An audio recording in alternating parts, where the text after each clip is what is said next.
Okay, in this video, I want us to take a close look at the ruler tool, the snap grid, and settings so that we can change our snap grid. Okay, so let's start out with our ruler tool.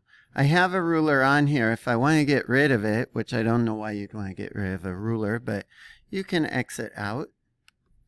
Okay, so to put the ruler onto your work plane, my standard practice is to click on the ruler icon, L-shaped icon, and drag it to the lower left-hand corner of the work plane. And then it is there. So what the ruler is going to do for you is any selected object is going to display its 3 dimensions. Its X dimension, its Y dimension, and its Z dimension, as well as its relationship to the work plane.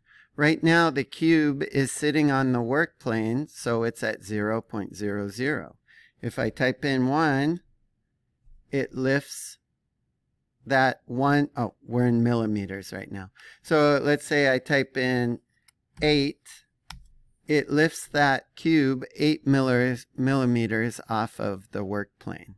Now, I can do the same thing with other dimensions. If I want to change my X dimension, I just type it in and change it.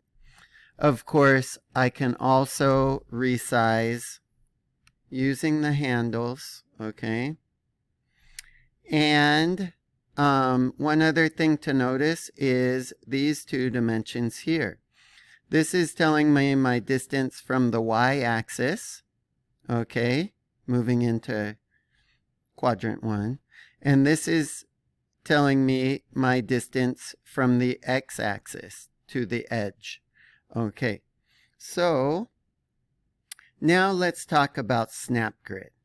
Snap grid at this point is set to 0.1 millimeters. So that means I can change the size in increments of as fine as 0.1 of a millimeter. I can also use my arrows to move my block in those tiny, look at the X right now, or the distance from Y is changing in 1/10 of a millimeter increments. So that's a very fine adjustment.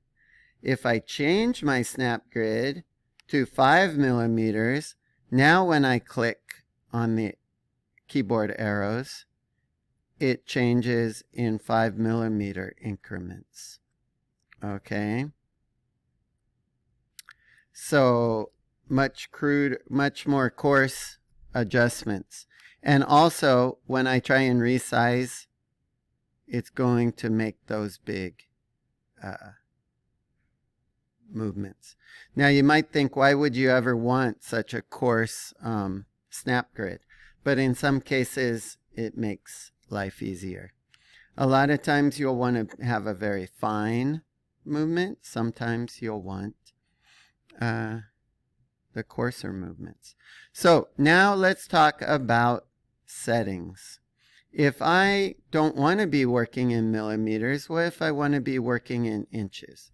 I click on settings and I can change from millimeters to inches, back to millimeters, back to inches, and I can set that as my default, or I can just click outside the pop-up window.